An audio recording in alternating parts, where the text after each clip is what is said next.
मानव एक खामोश सा इंसान था जिसकी आंखों में थकान और दिल में अनकहा दर्द जमा था।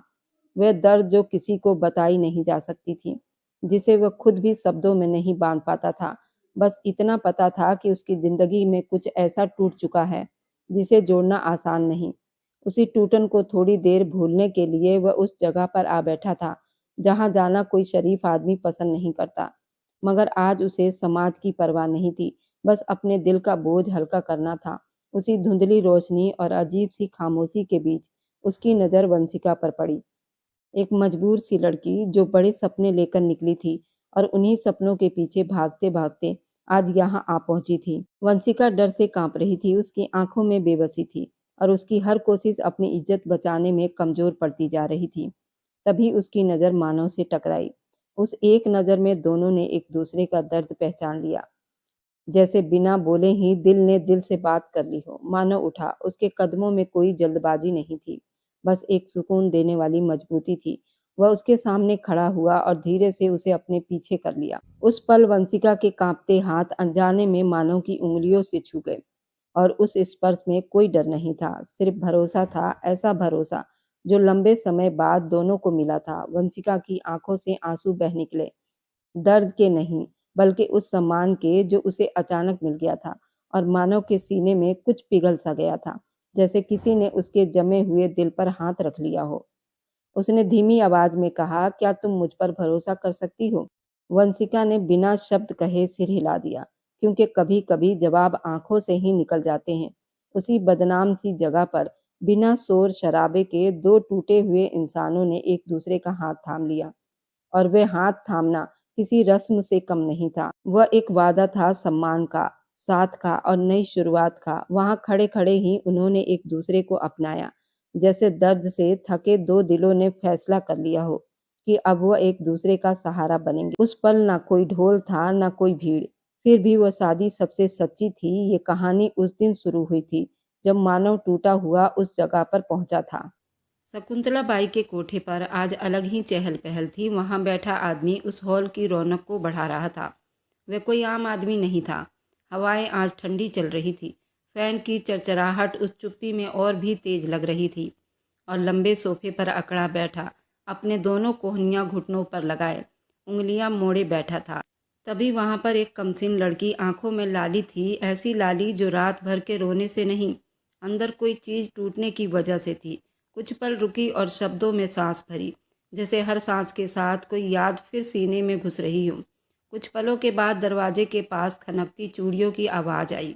एक चमकीले कपड़ों में लिपटी लड़की शर्मीली सी उसके पास आकर बैठ गई थी और वह सिर झुकाए बोली, सर लड़की तैयार है, बिल्कुल अनछुई है, आपके लिए खास मंगवाई गई है। वह सर उठाए बिना सिर्फ एक ठंडी निगाहें उस पर डालकर रह गया और जेब से हजार हजार के नोट निकालकर उसकी तरफ बढ़ा दिए और उसकी तरफ देखते हुए ठंडे शब्दों में बोला, ढंग का कपड़ा पहन कर आओ मेरे सामने। इस तरह कपड़े सिर्फ कमरे के अंदर मौजूद लड़कियां पहनती हैं। अब मैंने तुम्हें खरीद लिया है और जो मैं कहूँगा वही कपड़े तुम पहनोगी। उसका शब्द तीखा था, बस वह यहाँ होते हुए भी यहाँ नहीं था। वह जवाब के इंतजार किए बिना उठकर खड़ा हुआ, कुछ पल में कदमों से कमरे की तरफ बढ़ गया। दरवाज़ा खुलते ही मानव बिल्कुल ठिठक गया था। कमरे की हल्की फैली रोशनी में एक 8 साल की लड़की खड़ी थी, चेहरा मासूम, जैसे अभी अभी स्कूल बैग उतार कर आई हो। हाथ बेचैनी से दुपट्टे के मुड़े हुए किनारों को पकड़े खड़ी थी। आंखों में डर इतना गहरा कि कमरे के कोने में भी कांपता हुआ महसूस हो रहा था। मानव ने दरवाज़ा बंद किया, उसके दुपट्टे की तरफ हाथ बढ़ाया। उसकी उंगलियां कपड़ों को छूने ही वाली थी कि वह लड़की कांपती हुई एकदम से पीछे हटी थी, लेकिन दुपट्टा मानव के हाथ में आ चुका था। मेरे कपड़े उतारोगे तो आपको बहुत पाप लगेगा। आप मेरे साथ ऐसा नहीं कर सकते। प्लीज़ मुझे गंदा मत करो, मैं आपके आगे हाथ जोड़ती हूँ। उसकी आवाज़ कांप रही थी, मेरा दुपट्टा वापस करो प्लीज। मानव पल भर को रुका सा रह गया। उसके शब्दों ने जैसे उसे थप्पड़ मारा हो। उसने धीरे से दुपट्टा उठाया, लड़की के सीने पर फैला दिया। अब वो पूरी तरह से उसे देख रहा था। चांद सा खूबसूरत चेहरा, आंखें मोटी मोटी। ये मंजर नहीं था जिसके लिए वो यहाँ आया था। वह तो अपनी पत्नी के धोखे की गंदगी को भूलने के लिए यहाँ आया था, और यहाँ उसके सामने ये लड़की बिल्कुल बेगुनाह खड़ी थी। यहाँ मौजूद लड़कियाँ अपनी मर्जी से अपना जिस्म आने वाले आदमी को सौंप देती हैं, मगर यहाँ तो कोई और ही थी और उसको देखते हुए बोला, मेरे बाद कोई और आएगा तो क्या करोगी? उसके शब्दों में पहली बार सख्ती नहीं थी। लड़की की आंखों से आंसू बह निकले थे। मुझे यहाँ से निकाल लो सर। मैंने कुछ नहीं किया। मैं 10वीं क्लास की स्टूडेंट हूँ। उन्होंने ज़बरदस्ती मुझे किडनैप किया था। मैं बेगुनाह हूँ। भगवान के लिए मेरी मदद करो। भगवान आपको हमेशा खुश रखेगा, आपकी हर परेशानी को दूर करेगा। मानव ने गहरी सांस ली और एकदम आगे बढ़कर बोला, नाम क्या है तुम्हारा? मेरा नाम वंशिका है। वह हिचकिचाते हुए बोली। मानव ने नज़रें झुकाकर सिर हिलाया, जैसे किसी मुश्किल फैसले पर मुहर लगा रहा हो। ठीक है, चुप से बैठ जाओ, दुपट्टा संभाल लो। मैं अभी पंडित जी को बुलाकर तुमसे शादी कर लेता हूँ। तुम यहाँ से बाहर जा सकती हो, उसके अलावा तुम यहाँ से बाहर नहीं निकल सकती। आगे तुम्हारी अपनी मर्जी है। वंशिका के चेहरे पर डर और हैरानी अजीब सा फैला हुआ था। वह उसको देखते हुए बेचैन शब्दों में बोली, लेकिन आप तो मुझसे बहुत बड़े लग रहे हैं। उसका शब्द मासूमियत से भरा हुआ था। मैं आपसे कैसे शादी कर सकती हूँ? मैं तो सिर्फ 18 साल की लड़की हूँ। मानव सख्ती से नहीं, बल्कि थके हुए इंसान की तरह बोला, शादी के बाद तुम आज़ाद हो जाओगी, वरना हर रोज़ हर एक नए आदमी के बिस्तर पर तुम्हें भेज दिया जाएगा।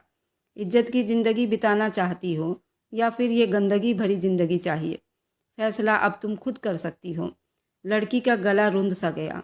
कुछ पल उसने चुप से अपने दुपट्टे को उंगली में फंसाकर घबराकर सर हिलाया।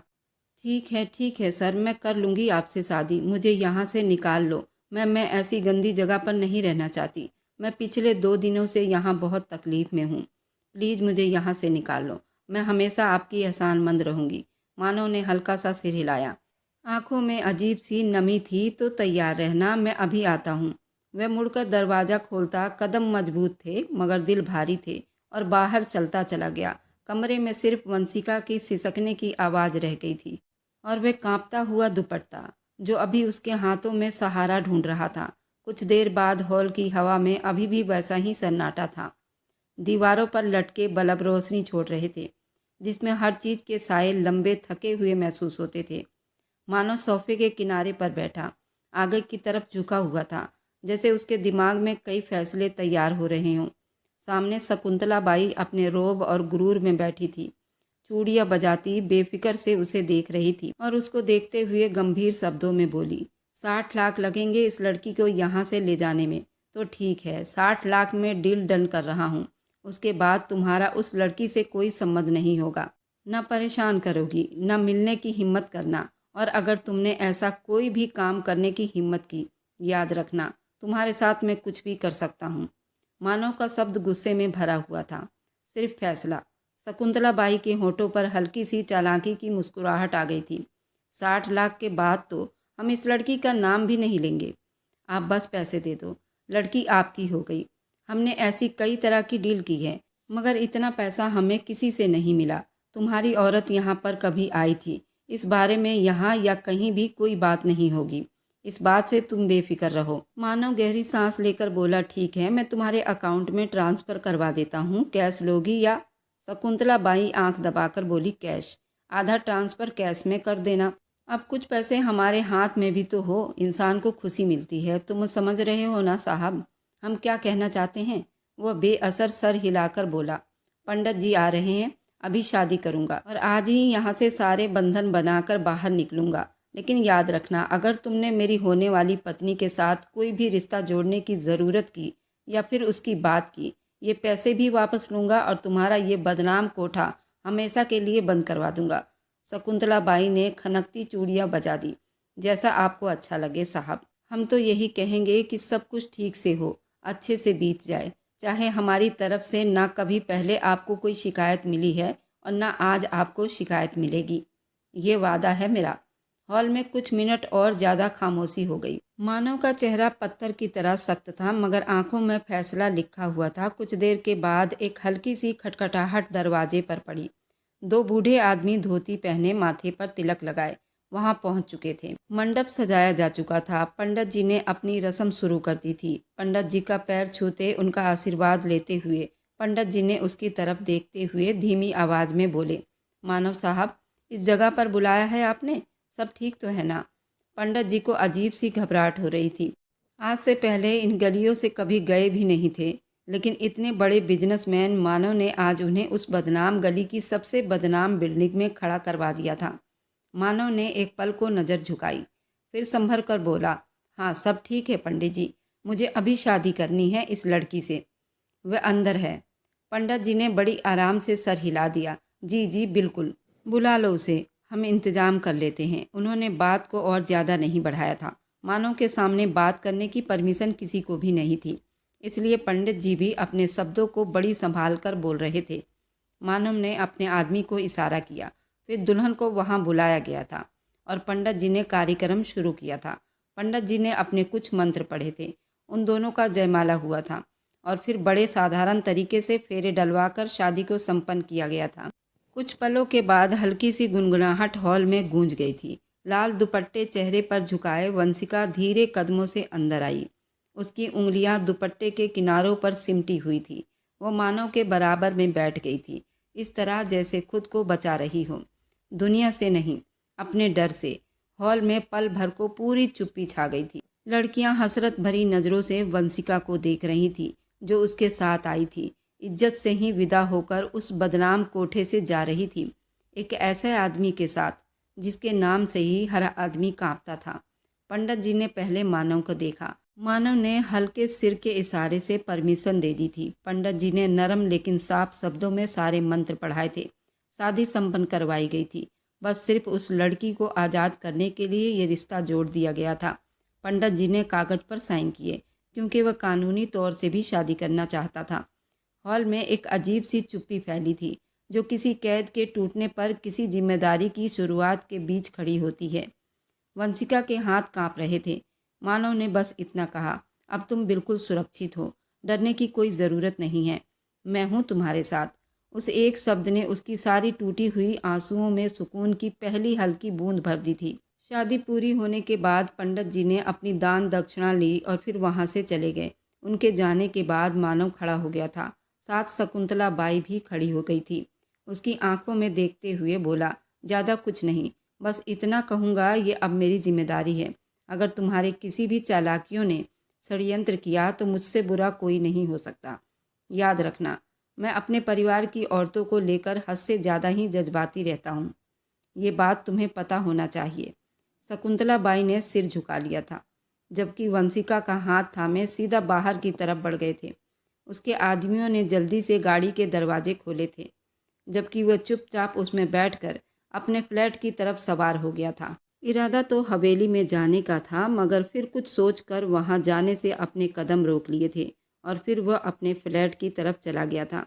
एक लंबी सफ़र के बाद गाड़ी एक झटके से एक बिल्डिंग के सामने रुकी थी, जबकि वह चुप से अंदर की तरफ बढ़ गया था। वह भी पीछे पीछे उसके हुक्म को मानने की कोशिश कर रही थी, मगर उसके कदमों से कदम मिलाना मुमकिन नहीं था। फ्लैट की लॉबी में दाखिल होते वक्त वंशिका के कदमों में डर की एक लहर दौड़ी थी। मानव के कदमों में एक अजीब सी चुप्पी थी और थोड़ी दूरी थी। लिफ्ट के आईने में दोनों के चेहरे एक पल को झिलमिलाए थे। लॉबी में दाखिल होते वक्त वंशिका के कदमों में डर की लहर थी। वह थका हुआ लग रहा था, दूसरा बिल्कुल डरा हुआ। दरवाज़ा खोलते ही सीधे छठी मंजिल के कॉर्नर वाले फ्लैट में दाखिल हो गए थे। अंदर दाखिल होते फ्लैट की चुप्पी ने उस लड़की का डर जैसे और बढ़ा दिया था। हल्की सफ़ेद रोशनी, सफाई से सजा हुआ गहरे नीले सोफे, गिलास टेबल पर पड़ी हुई, खूबसूरती से सजाकर रखा गया था। किताबें, सब कुछ इतना अच्छे से रखा गया था, वह अपने कदम भी पूरे नहीं रख पा रही थी। मानव ने जूते रैक पर रखे और पलटे बिना बोला, ये बेडरूम है, जाओ थोड़ा आराम कर लो, मैं एक कॉल करके आता हूँ। वंशिका ने बस धीरे से सर हिलाया और चुप से कमरे में चली गई थी। कमरा खुला हुआ था, सफ़ेद पर्दे हवा में हिल रहे थे। बेड साफ सुथरा था, तकिया बराबर में रखे हुए थे। उस माहौल में उसे लग रहा था जैसे दीवारें उसकी सुरक्षा के लिए दौड़ रही हो। वो बेड के किनारे पर बैठकर अपने दुपट्टे को ठीक कर रही थी। हाथों की कपकपाहट उतरने का नाम ही नहीं ले रही थी। कुछ मिनट के बाद दरवाज़ा खुला। मानव अंदर आया तो वह जल्दी से उठ खड़ी हो गई थी, ऐसे जैसे उसे डर हो, बैठे बैठे भी कोई गलती ना हो जाए। मानव ने उसकी घबराहट देखकर नज़रें नरम की, मगर शब्द सीधा रखा था। अब शादी हो चुकी है, उम्मीद है अब तुम्हें मेरे पास आने से कोई समस्या नहीं होगी, लेकिन इससे पहले मुझे तुमसे कुछ बहुत ज़रूरी सवाल करने हैं। वंशिका ने नज़र ज़मीन पर गाड़ दी। जी बोलिए। कमरे में कुछ पल बिल्कुल चुप्पी रही। बाहर शहर की ट्रैफिक हल्की सी आवाज़ आ रही थी। मानव ने हाथ बढ़ाकर उसकी तरफ देखा, जैसे उसकी कहानी के हर झूठ, हर सच को अलग अलग पहचान कर रहा हो। सच सच बताओ, तुम किडनैप हुई थी या अपनी मर्जी से कोठे पर पहुंची थी? यहाँ झूठ की कोई गुंजाइश नहीं। मैं सच सुनना चाहता हूँ। इतना याद रखना, मेरे लिए तुम्हारी सच्चाई को निकालना मुश्किल नहीं होगा, इसलिए सोच समझकर झूठ का सहारा लेना। पल भर में मानव के तरफ देखा, फिर नज़रें झुकाकर सांस भरी। मैं बहुत अच्छे परिवार की लड़की हूँ, लेकिन मुझे एक्टर बनने का बहुत शौक था। उसकी आवाज़ पहले ही शब्द पर टूट गई थी। फेसबुक पर एक लड़के से मेरी दोस्ती हो गई थी। उसने कहा था वो मुझे एक्टिंग सिखाएगा और मुझे सीरियलों में काम दिलवाएगा। उसने कहा कि घर से भाग आओ। मैं अपने घर वालों से बहुत छुपाकर उस लड़के पर विश्वास कर बैठी। उसकी बात मान ली थी। वह धीरे धीरे रो रही थी। वो मुझे ऑडिशन के बहाने कोठे पर ले गया था। झूठ बोलकर वहाँ पहुँचते ही वो पैसे लेकर चला गया था। मुझे 2 दिन से उन्होंने बंद करके रखा हुआ था। खाने को भी कुछ नहीं दे रहे थे। आज कहा था कि अगर मैं किसी और के साथ, उसका गला बंद हो गया था, किसी का बिस्तर सजाऊंगी तो खाने को मिलेगा, लेकिन मैं नहीं कर सकती थी। भगवान नाराज होते हैं, ये सब पाप है, बहुत बड़ा पाप है। मैं बहुत अच्छे परिवार की और इज्जतदार घराने की लड़की हूँ। मेरे पापा बहुत अच्छे इंसान हैं। उन्होंने कभी कोई गलती नहीं की, कोई पाप नहीं किया, तो मैं कैसे उनका नाम डुबो सकती हूँ? मानो उसे खामोशी से देखता रहा। उसके चेहरे पर तरस नहीं था, बस एक अधूरा सा दुख था, जैसे उस लड़की की भूल से ज़्यादा इस दुनिया की सच्चाई पर उसे अफसोस हो रहा हो। भूख लग रही है? वह बेहद नरमी से बोला था। वंशिका ने जल्दी से सरनामे हिलाया, जैसे हाँ कहना भी पाप हो। खैर, मानव ने गहरी सांस भरी। बैठ जाओ, मैं खाना मंगवा देता हूँ। मुझे मालूम है तुम 2 दिन से भूखी हो, तो ज़रूर अब बर्दाश्त नहीं हो रही होगी। वह धीरे से बेड पर बैठ गई। उसने मना करना जरूरी नहीं समझा। उसे सच में उस वक्त भूख लगी हुई थी। मना करने की बिल्कुल हिम्मत उसमें नहीं थी, इसलिए उसने अपनी शर्म को एक तरफ रखा। चुपचाप खाने पर अपनी भलाई समझी। मानव दरवाजे की तरफ जाते हुए रुक गया, पलट कर बोला, और एक बात, अब तुम यहाँ हो, ये मेरा घर है। मुझे तुम्हारी तरफ से कोई शिकायत नहीं चाहिए। मैं ये रिश्ता आज ही जोड़ूंगा। तुम इसे स्वीकार करोगी? मानव की बात सुनते उसके कान की लौ तक लाल हो गई थी, लेकिन इस बार वह जवाब नहीं दे सकी थी। बस सिर हाँ में हिला दिया था, जैसे वह सब कुछ स्वीकार करना चाह रही हो। मानव कमरे से निकल गया था। पहली बार उस फ्लैट की चुप्पी वंशिका को किसी कैद की नहीं लग रही थी, ये प्यार वाली महसूस हो रही थी। कुछ ही देर के बाद वह खाना लेकर हाजिर हो गया था, जबकि उसको एक एक निवाला किसी अंगारे की तरह लग रहा था। उसने बड़ी मुश्किल से ही खाना ख़त्म किया। परेशान नज़रों से उसकी तरफ देखा था। वह कोई 22 या 25 साल की लड़की नहीं थी, बल्कि 18 साल की मासूम सी लड़की थी, जिसके लिए अभी ये सब बर्दाश्त करना मुमकिन नहीं था। खाना बड़े प्यार से खा रही थी। उसको देखते हुए बोला, अब आराम कर लो, सुबह बात करेंगे। वह उसको कहना चाहती थी कि अब आप मेरे साथ रिश्ता जोड़ सकते हो, लेकिन उसने अपने होठों को बंद ही रखा था। वक्त कभी न थमती है और न कभी थम पाएगी। अगली सुबह का सूरज अब उग चुका था। सुबह की हल्की सुनहरी रोशनी पर्दों के किनारों से अंदर को आ रही थी।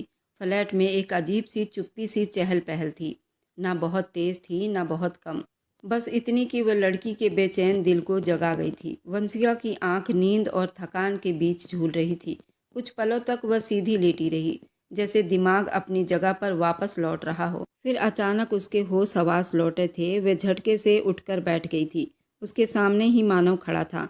सफ़ेद शर्ट की कमीजों को ऊपर मोड़ा हुआ था और अपने ट्रेवल बैग में बड़ी सावधानी से कपड़े रख रहा था। उसकी हरकत चुप्पी थी, पर तेज थी, जैसे वह किसी अंदरूनी दर्द में बिजी हो। वंशिका अब उसे देखकर बड़ी घबराकर बोली थी, आप कहाँ जा रहे हैं मुझे छोड़कर? अब डर के मारे उसका दिल बंद होने को करीब आ गया था। वह और ज़्यादा बोलती, अगर आप रिश्ता जोड़ना चाहते हो तो मेरी तरफ से मना नहीं है, मगर प्लीज़ मुझे छोड़ कर ना जाना। मैं बेगुनाह हूँ, मैंने कुछ नहीं किया। मैं बहकावे में आ गई थी। मानव ने हाथ रोक कर उसकी तरफ देखा, फिर सुकून भरे शब्दों में कहा, तुम्हें छोड़कर क्यों जाऊंगा? साथ ही लेकर जा रहा हूँ, कपड़े रख रहा हूँ, बस हवेली के लिए निकलेंगे। ये घर सिर्फ मेरे आराम करने की जगह थी। मेरा घर यहाँ से कुछ दूरी पर है, जहाँ पर मेरी माँ और मेरे पूरे परिवार के लोग रहते हैं। वह हैरानी से पलकें झुकाने लगी। कौन सी हवेली? आपने मुझे बताया नहीं, आप कौन हैं? रात को कहा था कि आज रात मेरे साथ शारीरिक संबंध बनाओगे, मगर खाना खाकर बोल दिया सो जाओ। मैं आपकी बातें समझ नहीं पा रही। आप क्या चाहते हैं? वह सच में अब उसके हर अंदाज पर उलझ रही थी।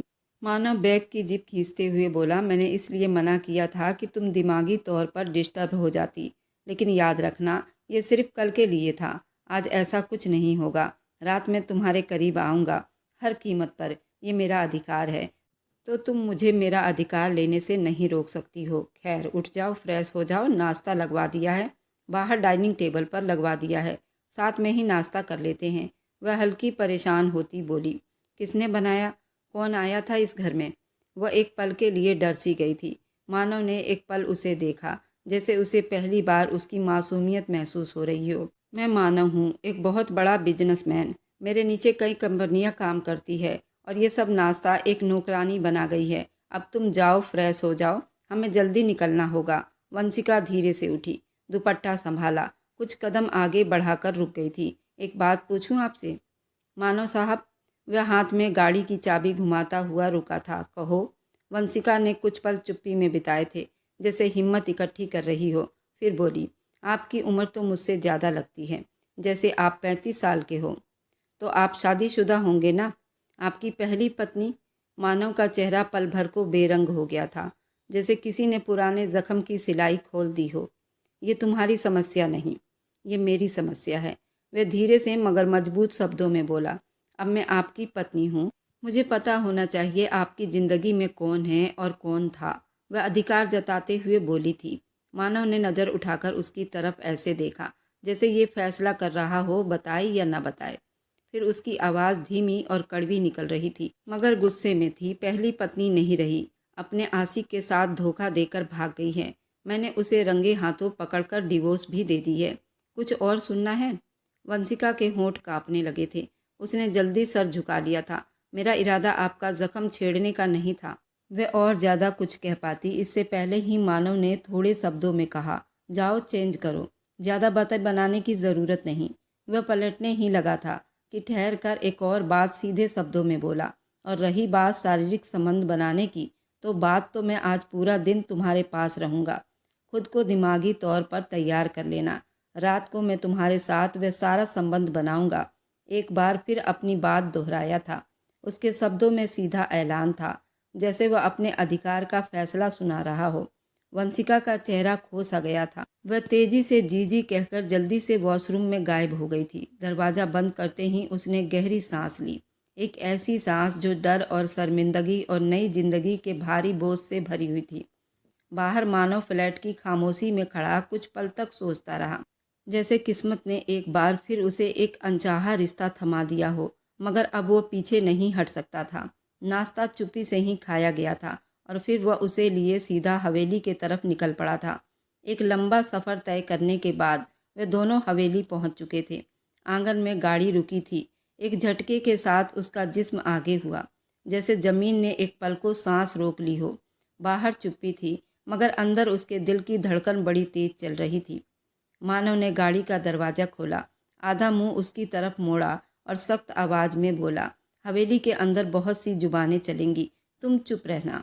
जो कहना है मैं खुद ही संभाल लूँगा और कहूँगा। वह डर कर सिर झुका गई। बस इतना कहा जी। उसके शब्दों में डर कम, लेकिन आने वाली दुनिया की तूफान का इंतजार था। मानव ने हाथ बढ़ाया, जैसे उसके अंदर दाखिल होने का अधिकार उसके हाथ की पकड़ में था। वह हाथ थामे धीरे कदमों से गाड़ी से उतरी। सामने हवेली का भारी सा दरवाज़ा, ऊंची लंबी हाइट, दूर तक फैला आंगन। उसे एक पल को लगा कि ये जगह सांस लेने से पहले उसे तौल लेती हो। अंदर कदम रखा था। हॉल में बैठे लोग जल्दी उठ खड़े हो गए, निगाहें सीधी थी। सब उन्हीं दोनों की तरफ देख रहे थे और उसके आसपास एक अजीब सा दबाव उठ रहा था। वह मानव के पीछे थी, जैसे खुद को उसकी पीठ से छुपा रही हो। मानव की नज़र एक औरत पर टिक गई थी। ऊंचा कद, आंखों में चुभती हुई शक्ति। वह थोड़ी खुद पर हिम्मत इकट्ठा कर रही थी। वह कुछ समझ पाती इससे पहले ही मानव की आवाज़ हॉल में गूंजी थी, ये औरत मेरी हवेली में क्या कर रही है और ये किसके परमिशन से यहाँ आई है और इसे अंदर आने किसने दिया। उसका बस नहीं चल रहा था सामने मौजूद लड़की का गला ही दबा दे। उसके शब्दों के वजन ने पूरे हॉल को जमा दिया था। वह चौंक कर पीछे हटी। उसकी उंगलियां मानो के पकड़ में और भी सख्त हो गई थी। तुलसी देवी जल्दी आगे बढ़ी। आवाज में घबराहट थी मगर अंदाजा में माँ की मोहब्बत झलक रही थी। मानव बेटा गुस्सा मत करो, वह सिर्फ अपना सामान लेने आई है। मानव ने तेवरी चढ़ाकर ललिता देवी की तरफ देखा। अब क्यों आई है? कौन सा सामान? सब मैंने खरीदा था। ललिता के होठों पर एक गुस्से वाली मुस्कुराहट उभर आई थी। बहुत खूब मानव, एक दिन में ही दूसरी शादी? मानव हंसा था, बस उसके चेहरे पर और ज्यादा नफरत का साया उतर आया था। क्यों तुम्हारी ही तरह अलग अलग लड़कियों को लेकर घूमता, उनके साथ संबंध बनाता, जैसे तुम अनजान लड़कों के साथ घूमती फिर रही थी? मेरा मुंह मत खुलवाओ वरना तुम्हें यहाँ खड़े होने के लायक भी नहीं छोड़ूंगा। ललिता का चेहरा लाल पड़ गया था। जुबान संभाल कर बात करो। उसका बस नहीं चल रहा था सामने मौजूद आदमी का मुंह नोच डाले, जिसने पल भर नहीं लगाया था उसकी इज्जत को तार तार करने में। अभी तो बहुत संभाल कर बात कर रहा हूँ वरना तुम जैसी बदमाश औरत के साथ तो मैं बात करना भी पसंद नहीं करता। पति के होते आशिक के साथ रंगरलियां मनाती फिर रही थी। मुझे समझा रही हो कि बात किस तरह की जाती है? हॉल में जैसे सांस सी रुक गई थी। ललिता के हाथ कांपे मगर उसने खुद को संभाल कर सख्त आवाज में कहा, ये मेरा पर्सनल मामला है। मानव की आवाज में गुस्सा नहीं, फैसला था। जब तक तुम मेरी पत्नी थी ये तुम्हारी समस्या थी। अब खैर तुम्हारे मुंह लगना भी अपनी बेइज्जती ही समझता हूँ। वह गुस्से में तुलसी देवी की तरफ पलटा था। मम्मी, इसे अभी के अभी इसी वक्त मेरे हवेली से बाहर निकाल दो वरना मैं पूरी हवेली उलट कर रख दूंगा। तुलसी देवी ने घबराकर नौकरानी को इशारा किया। ललिता ने आखिरी बार गुस्से से मानव को देखा और तेजी से कदम बढ़ाकर हॉल से निकल गई। उसके जाते ही जैसे माहौल का दबाव थोड़ा ढीला पड़ा था मगर डर अभी भी उसके दिल के आसपास ही घूम रहा था। वह पीछे खड़ी सब कुछ देख रही थी चुप से भीगी हुई आंखों के साथ। मानव ने एक पल को उसकी तरफ देखा। उसके देखने में पहली बार नरमी थी। तुम मेरे कमरे में जाओ, मैं आकर बात करता हूँ। उसने एक नौकरानी को इशारा किया। नौकरानी जल्दी आ गई और प्यार से सिर झुकाए बोली, मैडम जी इधर जाना है। वह सिर झुकाए चल पड़ी थी। उसके कदमों में हल्की सी कपकपाहट जरूर थी, जैसे जमीन अभी तक उसके लिए बिल्कुल अजनबी थी। हॉल से जाते हुए हर आंख उसे छू कर जा रही थी, जैसे सब जानना चाहते हो ये कौन है और कैसा संबंध। आज वक्त धीरे धीरे गुजर रहा था। रात गहरी हो चुकी थी। कमरे में मध्यम बल्ब जल रही थी और रोशनी जो थकान को भी हल्का कर देती और तन्हाई को भी। दरवाजा धीरे से खुला और मानव अंदर दाखिल हुआ था। कदमों की हल्की चाप के साथ ही उनकी नजर सीधे सोफे पर पड़ी जहां वंशिका बिल्कुल चुपचाप बैठी हुई थी। हाथ एक दूसरे में जोड़े हुए थी जैसे किसी फैसले के इंतजार में हो। उसे देखते ही वे चौंक कर खड़ी हो गई थी। आंखों में सारा दिन का डर, उलझन, थकान साये की तरह तैरता हुआ महसूस हो रहा था। मैं आपका कब से इंतजार कर रही थी। उसकी आवाज दबी दबी थी और मुझे टेंशन हो रही थी। आप सुबह से गए, अब आ रहे हैं। मानव ने कोई जवाब न दिया, बस अपने ऊपर ओढ़ी हुई शॉल सोफे पर उतार कर फेंकी।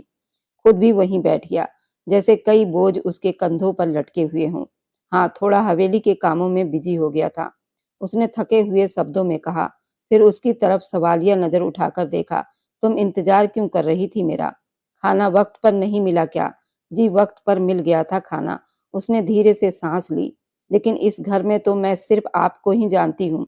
और मानो जो कुछ भी सुबह हुआ था वह लड़की, वह सच में आपकी पत्नी थी? एक पल को हवा में चुप्पी उतर आई थी। भारी सांसें रोके मानव ने आंखें कुछ पल घुमाई, जैसे बीते हुए कल का कोई कांटा चुभ गया हो। वो मेरी पत्नी नहीं, अब उसे तलाक दे चुका हूँ। उसने साधारण शब्दों में कहा। मुझे तो सोच कर ही अफसोस होता है कि वो कभी मेरी पत्नी हुआ करती थी। वंशिका ने नजर नीचे कर ली थी। वे आगे को झुक कर कहने लगी। आवाज सख्त थी मगर शब्द टूट रहे थे। देखो लड़की, अगर मेरे साथ रहना है तो प्यार से रहना होगा। और एक बात, तुम्हारे दिमाग में जो भी एक्टिंग का भूत सवार है ना, तो उसे अब खत्म कर दो। अगर मेरे साथ रहना है तो प्यार से और इज्जत से रहना होगा। हम संस्कारी लोग हैं और संस्कारी लोगों को ये सब शोभा नहीं देता। उसने बिना बहस किए जल्दी से हाँ में सिर हिलाया। अब तो मर कर भी ये काम करने का सोचूंगी भी नहीं। फिर झुकते हुए बोली, क्या आप मुझे मेरी फैमिली से एक बार मिलवाओगे? वह थोड़ी देर चुप रहा। जैसे हिसाब लगा रहा हो ये बात सही रहेगी या नहीं। कोशिश करूँगा। उसका जवाब छोटा था लेकिन वादा भी था। फिर उसने सर पीछे सोफे पर टिका दिया। आंखों में अनदेखी थकान तैर रही थी। खैर अब मुझे तुम खुश करो, मेरा दिमाग बहुत भारी हो रहा है। वह घबराकर आगे बढ़ी। मैं आपका सर दबा दूं? उसने आंखें खोली और कहा, सर दबाना नहीं, मुझे खुश करना होगा। आवाज़ भारी। अब किसी तरह का बहाना नहीं, मैं तुम्हारे बिल्कुल पास आना चाहता हूँ। वंशिका ने एक पल को सांस भी नहीं ली। उसके गालों पर हल्की सी लाली उतर आई थी। डर और घबराहट का मिला जुला असर था। फिर धीरे से बोली, मुझे स्वीकार है। मानव ने वंशिका को उठाकर बड़े प्यार से बेड पर लेकर आया था और उसे सुलाते हुए उसकी मासूमियत को निहारते हुए उसके होठों पर झुका था। वह जो अपना सांस रोके उसके होठों पर गुम थी, वह अब उसके होठों को चूमता उसे लाल कर चुका था। धीरे धीरे उसके ब्यूटी बोन पर हाथ सहलाता उसे कांपने पर मजबूर कर गया, लेकिन वह फिर भी अपने आप को हिम्मत देने की कोशिश कर रही थी। वह बहुत कांप रही थी। उसका पूरा बदन सिहर रहा था, मानो धीरे धीरे उस पर अपनी पकड़ जमा रहा था। ब्यूटी बोन से कपड़ा हटाता उसे जोर से चूमने लगा था। वह जो बिल्कुल बेकाबू हुई थी, धीरे धीरे चूमता हुआ उसके बेली बटन तक आ चुका था। वह बार बार हिम्मत करती कि मानव को हटा दे, लेकिन उसको हटा नहीं पा रही थी। वह धीरे धीरे उस पर पूरा हावी हो चुका था। अब वंशिका की सिसकियां तेज हो रही थी। मानव बार बार कहता, कुछ नहीं होगा, बस रिलैक्स हो जाओ। वंशिका तुम बहुत खूबसूरत हो, एक और ना खत्म होने वाली नशा हो। मुझे अपने से दूर मत करो, नहीं तो मैं पागल हो जाऊंगा। आज की रात तुम्हें पूरा महकाना है, थोड़ा बर्दाश्त करो, मैं तुम्हें पाकर दीवाना हो रहा हूँ। वंशिका की चीखें एक झटके में बड़ी तेज हुई थी। वह वंशिका को पुचकारता अब अपने जिस्म को स्लो कर चुका था। धीरे धीरे वंशिका से पूछता, तुम ठीक हो? वंशिका अब आधी टूटी शब्दों में कहती, मुझे बहुत दर्द हो रहा है। उसको अपने सीने में दबाए अब धीरे धीरे उसे फिर से चूम रहा था। वह जोर जोर से सिसकियां लेती थी। उस रात उस कमरे में सिर्फ सिसकियां ही सिसकियां गूंज रही थी।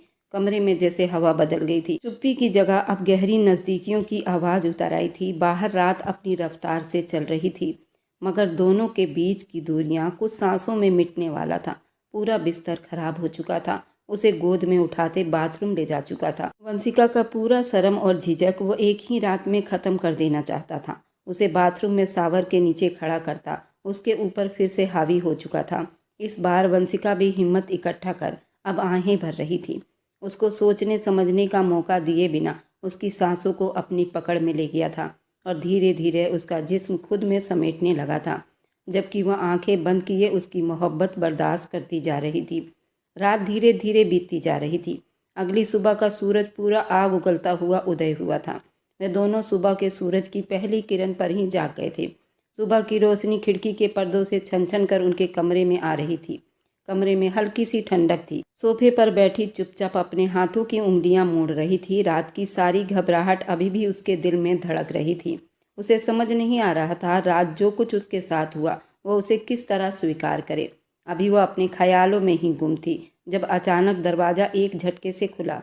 तुलसी देवी अंदर दाखिल हुई। हर कदम में एक अजीब सा रौब, हर नज़र में एक विश्वास की लकीर मौजूद थी। वंशिका जल्दी खड़ी हो गई थी, साड़ी का पल्लू अच्छे से संभालते हुए, जैसे अपने जिस्म को ज़्यादा से ज़्यादा छुपा लेना चाहती हो। वह उनका पैर छूती इससे पहले तुलसी देवी बड़े सख्त शब्दों में बोली थी। तुलसी देवी की आवाज़ में बहुत रौब था और जहर था। मेरे बेटे की पत्नी बनकर तुम्हें क्या लगा? तुमने बहुत बड़ा इनाम जीत लिया है। तुम्हें एक पल भी खुशी नसीब नहीं होने दूंगी। जो आग तुमने मेरे घर में लगाई है ना, तुम्हें उसी आग में जलाकर राख कर दूंगी। वंशिका का दिल एकदम हलक तक आ गया था। वो घबराए हुए बोली, मैं समझी नहीं माँ जी, आप क्या कहना चाहती हैं? सच में वो बुरी तरह घबरा चुकी थी। उसे समझ नहीं आ रहा था वह उनके व्यवहार पर किस तरह का रिएक्ट करे। तुलसी देवी एकदम आगे बढ़ी, आवाज हल्की मगर काट खाने वाली थी। ये परिवार कोई आम परिवार नहीं। मेरा बेटा एक बिजनेसमैन आदमी है, उसकी कई कंपनियां हैं। वह कोई आम आदमी नहीं जिसे तुमने अपने पल्लू से बांध लिया है। ऐसे लोगों की जुबान उसके सामने बिल्कुल बंद हो जाती है, सबकी गर्दनें झुक जाती है। उसकी पहली पत्नी उसे धोखा दे चुकी है।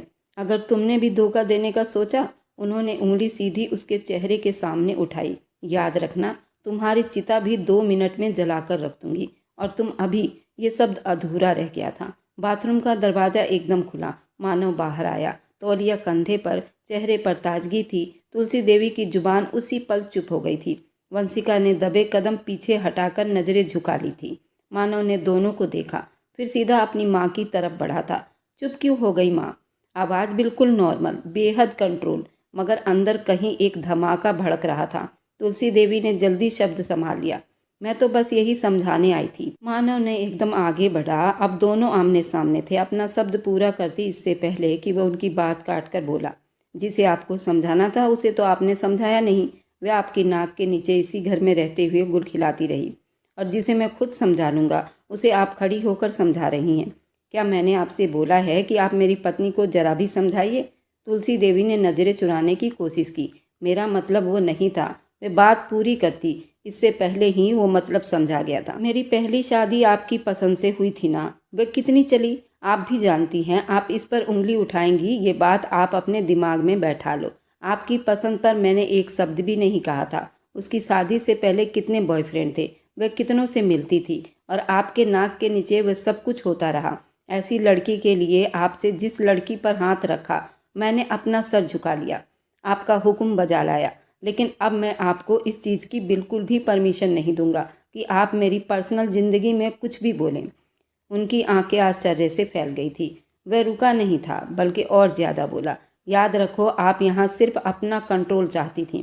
कंट्रोल के लिए आपने उस लड़की से मेरी शादी करवाई। ये तो भगवान की कृपा है कि सही टाइम पर मेरी आँख खुल गई। मैंने उसे रंगे हाथों पकड़ लिया, वरना वो मेरे साथ कितना धोखा करती। अब आपका खेल खत्म हो चुका है। कितनी बार मैंने आपको शादी से पहले समझाया था कि आपकी सहेली की बेटी मुझे ठीक नहीं लगती, मगर आपने मेरी बात नहीं सुनी। ज़बरदस्ती उस लड़की को मेरे गले में बांध दिया था। अब नतीजा आपके सामने है। उस लड़की ने आपके बेटे को ऐसा डसा कि मैं अपने आप से ही नज़रें नहीं मिला पा रहा। उस औरत की वजह से मेरा पूरा रेपुटेशन खराब हो चुका है। मेरे बिजनेस में भी फ़र्क आया है। उस कमरे में एक सन्नाटा सा उतरा। तुलसी देवी का चेहरा शुक्र लाल हो गया। मानव ने आखिरी बार सख्त नज़रों से दोनों को देखा। एक निगाह माँ पर, दूसरी वंशिका पर, जो सहम कर खड़ी थी। फिर उसने हाथ से दरवाजे की तरफ इशारा किया। तुलसी देवी ने कुछ कहने की कोशिश की, मगर शब्द उनके गले में ही अटक गए थे। वह नज़र ज़मीन पर डाले वापस मुड़ गई और धीरे से कदमों से बाहर निकल गई थी। दरवाज़ा बंद हुआ। कमरे में सिर्फ सांसों की हल्की आवाज़ बाकी रह गई थी। वंशिका ने ठंडे शब्दों में सर झुकाकर कहा, मैंने माँ जी से कुछ नहीं कहा था। मानव ने उसकी तरफ देखा।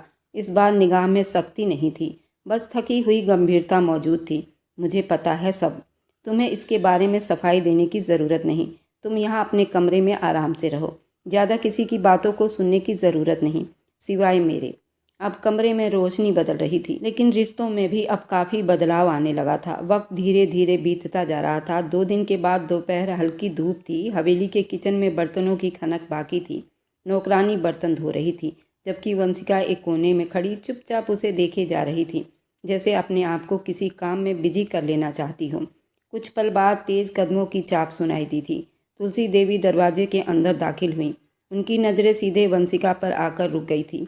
वह उसको देखते हुए गुस्से वाले शब्दों में बोली, क्या कर रही हो यहाँ? वंशिका घबराकर सीधी खड़ी हो गई थी। उसे बिल्कुल अंदाजा नहीं था कि तुलसी देवी यहाँ आ जाएंगी। वह डरे हुए शब्दों में बोली, कुछ नहीं माँ जी, मेरा कमरे में दिल नहीं लग रहा था, इसलिए मैं यहाँ आ गई हूँ। आपको कुछ चाहिए था? डर के मारे उसका दिल जोर से धड़क रहा था। तुलसी देवी ने हल्की सी मुस्कुराहट दबाई। मुझे नहीं, तुम्हारे पति को चाहिए, वह तुम्हें अपने बैठक में बुला रहा है। नौकरानी के हाथ बर्तन धोते धोते रुके थे। आंखें हैरानी से फैल गई थी, क्योंकि हवेली में ये बात मशहूर थी कि बैठक में किसी औरत का जाना सख्त मना था। वंशिका ने चौंक कर पूछा, बैठक? लेकिन वहाँ तो बाहरी आदमियों की बैठक होती है, मुझे वहाँ क्यों बुलाया जा रहा है? तुलसी देवी ने अपने भौं को उचकाया। पता नहीं, जाकर खुद ही देख लो। ज़्यादा यहीं पर सवाल जवाब करती रहोगी तो वह गुस्सा कर बैठेगा। वह कब से जवाब सुनने का इंतजार कर रही थी। नौकरानी के सामने आधी हकीकत और आधा जहर छोड़कर वह पलट गई थी।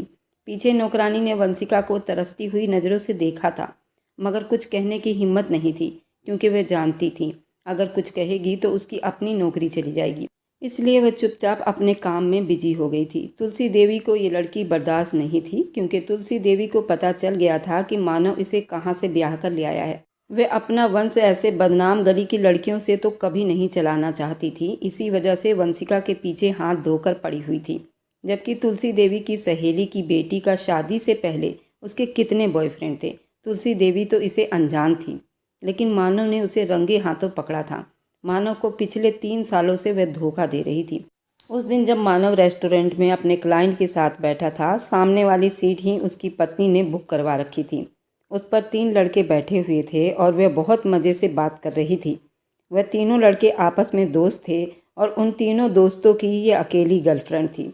ललिता को ये नहीं मालूम था उसका पति भी उसी रेस्टोरेंट में बैठा है। कुछ ही देर बाद ललिता ने ड्रिंक मंगाई थी और उन चारों ने बैठकर खूब पिया। उसके बाद उन्होंने कमरा बुक किया हुआ था और वे अलग अलग कमरों में नहीं गए थे। एक ही कमरे में वे चारों थे। ये सब मानव अपनी नज़रों से देख रहा था। वह अपने ऊपर कंट्रोल नहीं रख पा रहा था, लेकिन वह रेस्टोरेंट था। वह अपने क्लाइंट के साथ बैठा था। वह कुछ भी ऐसा वैसा नहीं बोल सकता था, लेकिन उसने मीटिंग वहीं ख़त्म की और अपनी पत्नी के रूम की तरफ बढ़ा था। गुस्से में दरवाज़ा जोर से खोलता हुआ अंदर जा चुका था। जो कुछ उसकी नज़रों ने देखा था, उसका बस नहीं चल रहा था कि वह अपनी पत्नी को आग लगा दे। वे तीनों लड़के उसके जिस्म से चिपके हुए थे और ऑन कैमरा अश्लील वीडियो बना रहे थे, जिसे मानव ने तहस नहस कर दिया था। एक लड़का जो ललिता के ब्यूटी बॉल से चिपका हुआ था, दूसरा उसके बेली बटन को चूम रहा था, तीसरा लड़का कैमरे को संभाले हुए था। ललिता की सिसकियां और आहों से पूरा कमरा महका हुआ था और ललिता बहुत खुश नजर आ रही थी और वह न जाने ये सब कब से कर रही थी। मानव के पास पैसों की कोई कमी नहीं थी। वह थोड़े पुराने ख्याल का इंसान जरूर था। औरतों को हमेशा उसकी मर्यादा में रहना पसंद करता था। जब उसने अपनी पत्नी ललिता को इस हालत में देखा, उसने ललिता पर हाथ नहीं उठाया, पर उन तीनों लड़कों का बुरा हाल कर दिया था और उसी दिन ललिता नाम की लड़की का चैप्टर खत्म हो गया था। उसे डिवोर्स दे चुका था। अब जब उसने वंशिका से शादी कर ली थी, उसकी शादी जैसे भी हालात में हुई हो, लेकिन वंशिका में उसे सच्चाई दिखाई दे रही थी। जब वंशिका के साथ उसने सुहाग रात मनाई थी, उसे सब पता चल गया था। वंशिका बिल्कुल अनछुई लड़की थी। सुहाग रात के दिन उसे बहुत तकलीफ हो रही थी, जो मानव से छुपा नहीं था। उसके बाद मानव ने उसे बड़े प्रेम से समेटा था। जब तुलसी देवी को ये सब पता चला कि वंशिका एक ऐसी जगह से ब्याह कर आई है, तो वह अपने ऊपर कंट्रोल नहीं रख पा रही थी। उन्हें लगता था ये सारा घर गंदा हो चुका है। पंडित जी ने तुलसी देवी को सब कुछ बता दिया था कि मानव ने उन्हें कहाँ पर बुलाया था। तभी से तुलसी देवी अपने ऊपर कंट्रोल नहीं रख पा रही थी और वंशिका के पीछे हाथ धोकर पड़ी थी और इसी आग में जलकर उन्होंने बैठक में वंशिका को भेज दिया था ताकि मानव को उसकी असलियत का पता चले। ऐसी लड़कियां कभी घर नहीं बसा सकती। ये एक गंदी लड़की है। वंशिका ने अपने साड़ी के पल्लू को मजबूती से संभाला और किचन से निकल गई थी। हवेली के लंबे लंबे दरवाजों से चलते हुए उसके कदम हिल रहे थे। दिल में बेचैनी सी धड़क रही थी। उन्होंने बुलाया तो शायद कोई ज़रूरी बात होगी। उसने खुद को समझाने की कोशिश की, मगर बैठक के करीब पहुंचते ही उसका दिल सीने से जैसे फटने लगा था। दरवाज़ा धीरे से धकेला और अंदर दाखिल हो गई। कमरे में बिल्कुल गंभीरता छाई हुई थी। कई आदमी बैठे हुए थे। कई बिजनेस डील के लिए आदमी वहां बैठे हुए थे। उन सबके बीच सर झुकाए मगर एक रोब में बैठा मानव था। वंशिका को देखते ही वह चौंक सा गया था। उसकी आंखों में हैरानी, गुस्सा और आश्चर्य एक साथ उभर आए थे। ये यहाँ क्या कर रही है? एक आदमी ने उसे सर उठाकर देखा। मानव जी, ये तो शकुंतला बाई के कोठे पर लाई गई लड़की थी। मैंने इस लड़की को खरीदने की कोशिश की थी, पर यह लड़की बहुत जिद्दी है। ये उस दिन अपने कमरे को लॉक करके बैठी थी। लाख दरवाज़ा खुलवाने पर भी उसने दरवाज़ा न खोला। ये शकुंतला बाई को धमकी दे रही थी, अगर मुझसे ज़बरदस्ती की गई तो अपने आप को ख़त्म कर लूँगी। आखिर मानव, तुमने ये हूर की परी को कैसे अपनाया? मानव अपनी जगह से झटके से खड़ा हो गया। वंशिका, तुम यहाँ क्यों आई हो? उसका शब्द गुस्से में था। वह सहम कर बोली, जी जी, मुझे तो माँ जी ने कहा था कि आप बुला रहे हैं। एक पल के लिए कमरे में बिल्कुल सन्नाटा छा गया था। सभी वंशिका को देख रहे थे। मानव को ये बिल्कुल भी अच्छा नहीं लगा। मानव आपे से बाहर हो चुका था और उठते जोर का थप्पड़ वंशिका के मुंह पर रख चुका था। उसे उस बैठक से बाहर कर चुका था। लेकिन फिर वंशिका ने कहा, मुझे माँ जी ने यहाँ भेजा था कि आप बुला रहे हैं। बैठक के बाहर बिल्कुल सन्नाटा सा छा गया था। मानव ने दहाड़ती हुई आवाज़ में कहा, अभी अपने कमरे में जाओ, नहीं तो मुझसे बुरा कोई नहीं होगा। वह चुपचाप अपने गालों पर हाथ रखे हुए अपने कमरे की तरफ चल पड़ी थी। उसका गाल बिल्कुल लाल हो चुका था। वह इस हमले के लिए बिल्कुल भी तैयार नहीं थी। मानव बैठक में जाते, सब पर एक निगाह डालते चुपचाप बैठ गया था। मानव ने कहा, ये मेरा पर्सनल मामला है, इसमें आप लोगों को बोलने की कोई ज़रूरत नहीं। और हाँ, आप किस लड़की की बात कर रहे हैं मुझे नहीं मालूम। ये मेरी पत्नी है, और अगर मेरी पत्नी के लिए आपकी नज़र, आपके शब्द ऐसे निकल रहे हैं तो मैं तुम्हें यहाँ बैठने के लायक भी नहीं छोड़ूंगा। और अभी के लिए मैं ये मीटिंग ख़त्म कर रहा हूँ, आप लोग जा सकते हैं। मानव तब गुस्से में लाल हुआ था। उसको वंशिका पर हाथ उठाया गया बार बार याद आ रहा था। वंशिका का चेहरा एक तरफ को घूम गया था। आंखों में हैरानी, दर्द और बेबसी एक साथ उभर आए थे। मानव दहाड़ा, तुम्हें अकल नहीं? बैठक और ऑफिस किस जगह को कहते हैं? क्या तुम्हारे अंदर कोई संस्कार नहीं? औरतों को कहाँ जाना चाहिए, कहाँ नहीं? अंदर जाओ। उसका शब्द ना सिर्फ गुस्से में था, वंशिका के होंठ कांपने लगे थे। मैंने तो बस वही कहा, अभी चुप हो जाओ और अभी के अभी जाओ, बाहर निकलो। उसने दरवाजे की तरफ इशारा किया था। वह जल्दी आंसू पोंछती, अपने साड़ी के पल्लू को ठीक करती भागती हुई वहां से बाहर निकली थी। दरवाजा उसकी पीठ पर जोर से बंद हुआ। उसके अंदर की दुनिया भी एक बार फिर से डर और दुख आश्चर्य से कांप उठी थी। वक्त धीरे धीरे बीत रहा था। पूरा दिन मामूली के हिसाब से बीत चुका था। शाम की काली रात चारों तरफ फैलने लगी थी। वह कमरे में दाखिल हुआ तो रोशनी मंदी थी और वह करवट मोड़े लेटी हुई थी। उसके बाल नरम रोशनी में बिखरे हुए थे। कुछ पल उसके पीठ को देखता रहा, जैसे हर झुकाव, हर हरकत उसके दिमाग में छप गई हो। फिर दरवाज़ा धीरे से बंद किया। सोफे के किनारे पर बैठ गया था। वह कब से आंखें बंद किए लेटी रही, लेकिन उसकी आंखों के किनारों से बहते आंसुओं की झलकियाँ रोशनी में भी चमक रही थी। उसने चुपचाप उसके चेहरे पर हाथ फेरते हुए पूछा, दोपहर में खाना क्यों नहीं खाया? भूखी क्यों हो? उसने कोई जवाब न दिया, बस सर झुकाए लेटी रही। वह गहरी सांस लेते हुए बोला, तुम खुद बताओ, अगर तुम मेरे ऑफिस में अपने घर का पर्सनल मामला लेकर आओगी तो गुस्सा तो आएगा ना? पत्नी हो तुम मेरी, इज्जत हो मेरी। अब उठो, खाना खाओ। रोने की ज़रूरत नहीं। इतना भी जोर से थप्पड़ नहीं मारा था मैंने। उसकी आवाज़ में गंभीरता और नरमी दोनों एक साथ थी। वह रोती हुई बोली, जोर से ही मारा था आपने।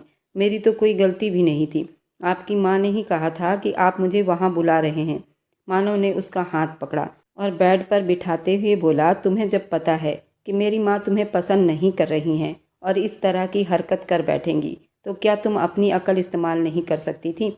वहाँ औरतों का जाना मैं पसंद नहीं करता, क्योंकि ये घर की समस्याएं घर में ही सुलझाई जाती है। इस बात का तुम्हें अंदाज़ा नहीं। वह अपनी आंखें बंद किए हल्की सी हिचकी के साथ बोली, मैं जहाँ रहती हूँ वहाँ इस तरह का माहौल नहीं है, ना ही इस तरह का ऑफिस है।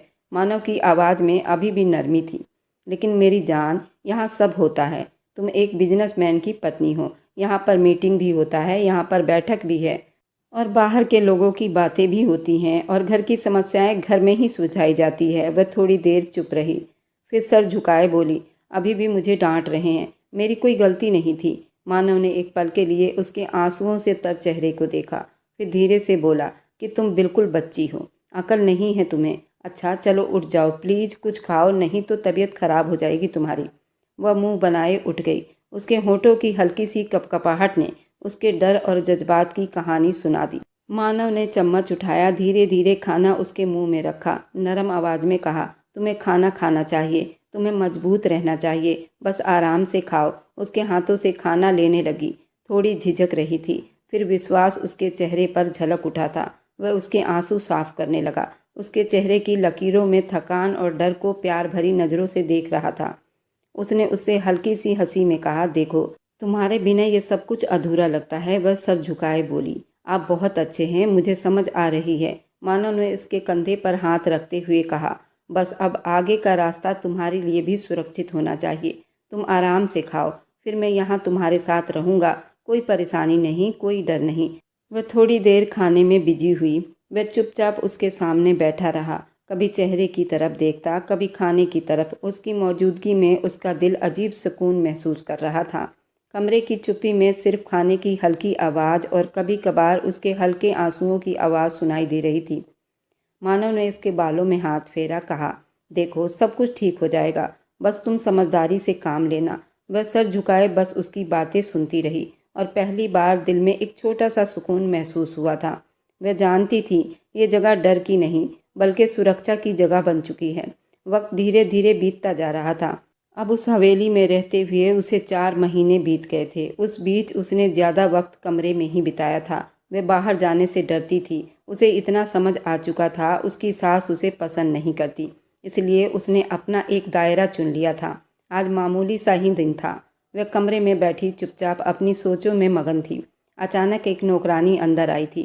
थोड़ी देर सर झुकाए खड़ी रही, फिर उसे खबर दी, आपको साहब ने ड्राइंग रूम में बुलाया है, जरूरी बात करनी है। वह घबराकर उठ गई। दिल जोर जोर से धड़क रहा था और कदमों की रफ्तार तेज करके वह ड्राइंग रूम की तरफ बढ़ गई थी। दरवाज़ा खोला तो उसके सामने एक पल के लिए दुनिया रुक सी गई थी। उसके अपने माँ बाप वहाँ बैठे थे, सर झुकाए। मानव बगल में आकर बैठ गया था। मानव तो बिल्कुल चुप था। वह रोती दौड़ती हुई अपनी माँ की तरफ लपकी और सीने से जा लगी थी और बहुत जोर से रोने लगी थी। मानव ने एक तरफ बैठकर चुपचाप उसकी आंखों में मौजूद डर और विश्वास को महसूस किया।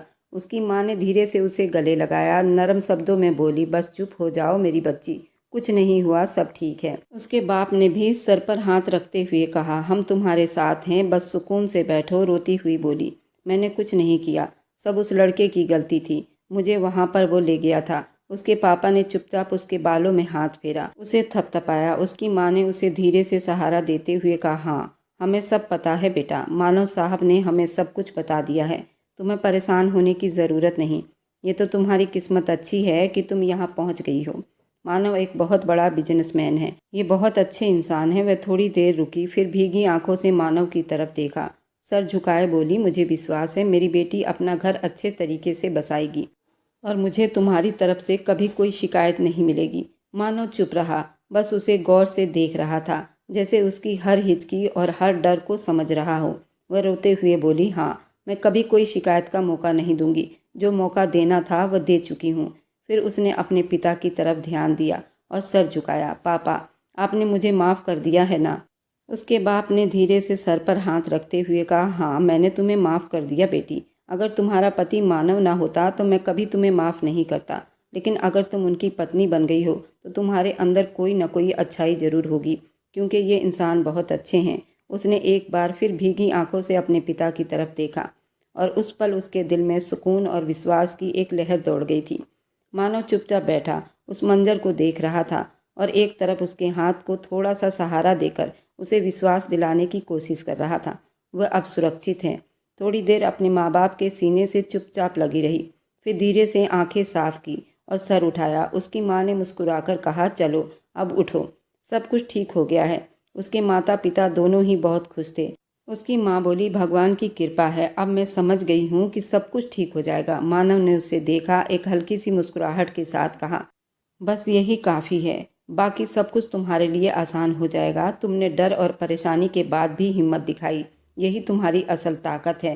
कुछ पल चुप्पी रही, फिर एक बार अपने माँ बाप को देखा, उनकी आंखों में मौजूद फिक्र और मोहब्बत को महसूस किया और दिल में बोली, अब सब कुछ ठीक हो जाएगा। ड्राइंग रूम की हवाओं में सुकून छा गया, जहाँ डर और शिकायत परेशानी के बाद अब सिर्फ विश्वास था, मोहब्बत थी। काफ़ी देर तक उनके माँ बाप उसके पास रहे और फिर परमिशन लेकर चले गए थे। वक्त की रफ्तार कभी नहीं रुकती।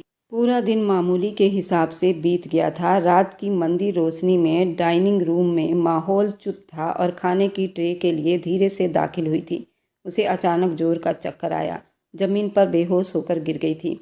उस पर मानव अपने सोफे पर बैठा था। वह पलटकर उसकी तरफ देखने लगा और जल्दी उठ खड़ा हुआ, उसके जिस्म को अपनी बाहों में उठाया। उसका चेहरा थपथपाने लगा, मगर वह बिल्कुल बेहोश थी। उसे अचानक बेहोश होने पर वह बौखला गया था। अपनी माँ की तरफ देखकर वह जोर से बोला, जल्दी से डॉक्टर को फ़ोन करो, मैं इसे कमरे में लेकर जा रहा हूँ। तुलसी देवी ने जल्दी से डॉक्टर को फ़ोन मिलाया। मानव उसे सावधानी से उठाते अपने कमरे की तरफ बढ़ गया। कमरे की नरम बेड पर उसके कदमों की आहट की आवाज़ को दबा रही थी और हर पल उसके बेहोश जिस्म की सुरक्षा में जितना मुमकिन हो सका सावधानी रखी जा रही थी। कुछ ही देर के बाद तुलसी देवी डॉक्टर के साथ कमरे में दाखिल हुई। डॉक्टर साहब वंशिका की तरफ देखते हुए बोली, आप दोनों बाहर चले जाएं, और वे सर हिलाकर जल्दी कमरे से बाहर निकल गए। मानव भी चुपचाप किनारे पर बैठ गया। वे करीब 15 मिनट के बाद डॉक्टर बाहर आईं। दोनों बेकाबू उनके तरफ लपके। डॉक्टर ने मानव को देखते हुए कहा, आपकी पत्नी बिल्कुल फिट हैं, लेकिन आप लोगों को अब उनका ख्याल रखना होगा। तुलसी देवी घबराकर बोली, क्यों, क्या हुआ, सब ठीक है ना? खाना वक्त पर ही तो खाया था, फिर बेहोश क्यों हो गई? डॉक्टर ने नरमी से जवाब दिया, आप इतनी समझदार हैं, अभी भी नहीं समझी? वो माँ बनने वाली है। कुछ पल के लिए दोनों के बीच खामोशी रही। फिर अचानक तुलसी देवी की आंखों में आंसू आ गए। बोली, आप सच कह रही हैं? डॉक्टर, झूठ तो नहीं कह रही हो ना? डॉक्टर मुस्कुराते हुए बोली, नहीं, बिल्कुल नहीं। आप लोगों को बहुत बहुत मुबारक हो। बस उनका ख्याल रखना होगा। इस हालत में लड़कियां वीक हो जाती हैं। मानव सुकून भरे शब्दों में बोला, क्या हम उनसे मिल सकते हैं? डॉक्टर ने सर हिलाया, जी आप मिल सकते हैं। दोनों अंदर गए तो वह सामने होश में लेटी हुई थी। जल्दी उसके करीब जाकर उसका हाथ थामा, नरम आवाज में कहा, डॉक्टर क्या बोल कर गई है? तुम उसे मान रही हो? उसने सर हिलाकर जवाब दिया, हाँ, मैं आपको बताना चाहती थी। कुछ दिनों से तबीयत खराब थी, मगर शायद वहम हो इसलिए चुप हो गई थी। तुलसी देवी आगे बढ़ी, उनके माथे पर प्यार किया और बोली, मैं तुम्हें बता नहीं सकती मैं कितनी खुश हूँ। हमारे परिवार में कभी किसी को ये खुशी इतनी आसानी से नहीं मिलती। मेरी सहेली की लड़की 4 साल मानव के साथ थी, लेकिन उसे भी ये खुशी नसीब नहीं हुई। तुमने सिर्फ 4 महीने में ये खुशखबरी सुना दी। मैं अपने भगवान का जितना धन्यवाद करूं वह कम है।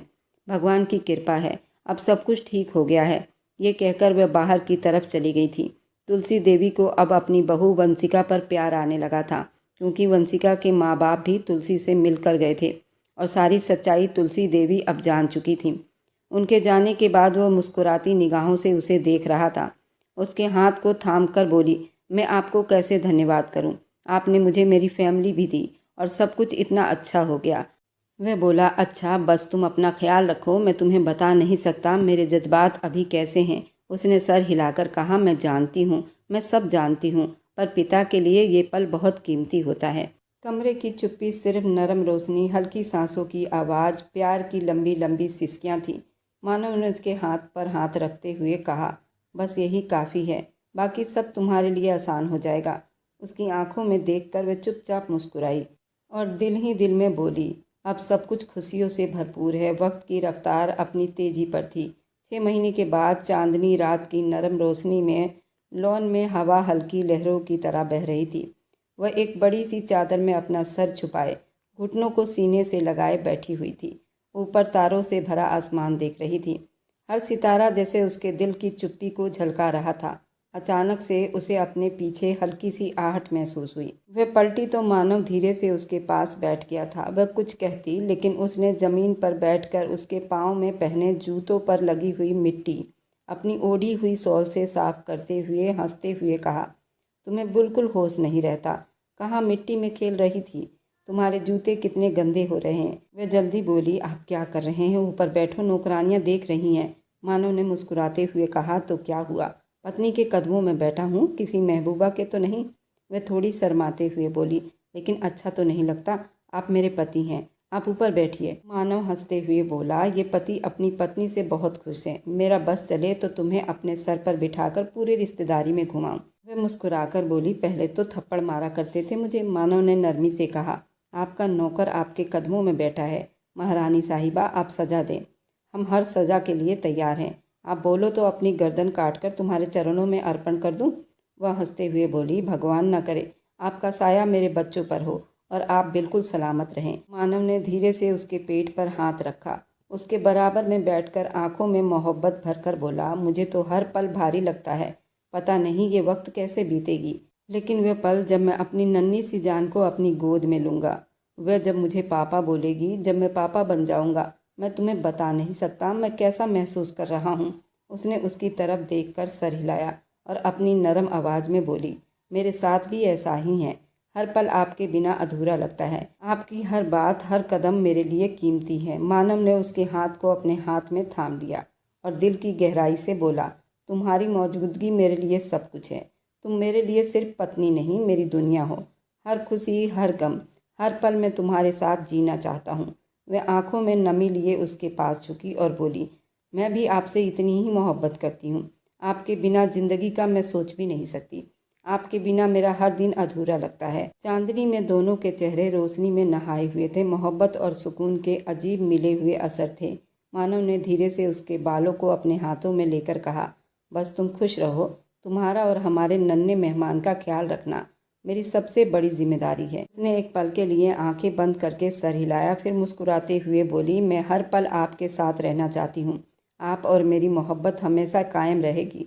मानव ने उसके हाथ पर अपने हाथ मजबूती से रखे, नरम शब्दों में बोला, तुम्हारी खुशी, तुम्हारा सुकून, हमारा परिवार, ये सब मेरे लिए बेहद कीमती है। अब कोई डर नहीं, कोई परेशानी नहीं, सिर्फ हम और हमारी मोहब्बत। रात के सुकून में चांदनी, हल्की हवा, मोहब्बत की नरमी, रोशनी के बीच दोनों सिर्फ एक दूसरे की आंखों में देखते रहे।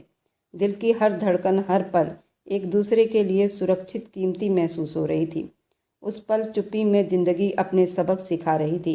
मोहब्बत, भरोसा, परिवार, संबंध, ताकत, सबसे बड़ी हकीकत थी। अगर आज की कहानी आपको अच्छी लगी है तो आगे की और आने वाली सारी दिलचस्प रोमांटिक कहानियों के लिए मेरे चैनल को लाइक और सब्सक्राइब करते जाएं।